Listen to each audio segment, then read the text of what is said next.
Pinabulaanan po ng Taysan Municipal Police Station ang kumakalat na maling balita ukol sa umano'y pagdukot sa dalawang batang lalaki sa Barangay Bilogo, Taysan, Batangas noong Pebrero 4. Ayon sa panayam po ng Balisong Channel News Team kay Police Major Jem Daliantes, walang insidente ng kidnapping at ang viral na video ay mula sa ibang lugar.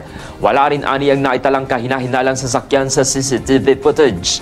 Binigyan din ng mga otoridad na walang sapat na ebidensya upang patunayan ang mga naunang ulat ng tangkang pagdukot. Hinihikayat naman ng Taysan Municipal Police Station ang lahat na maging maingat, mapagmatyag at responsable sa paggamit ng social media upang mapanatili ang kapayapaan sa bayan.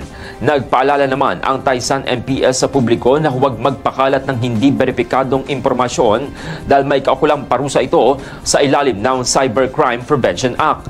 Bilang bahagi naman ng mas pinaigting na seguridad, nakipag-ugnayan na ang Taysan MPS sa mga barangay captain at tanod upang tiyakin naman ang kaligtasan ng mga residente at mag-aaral.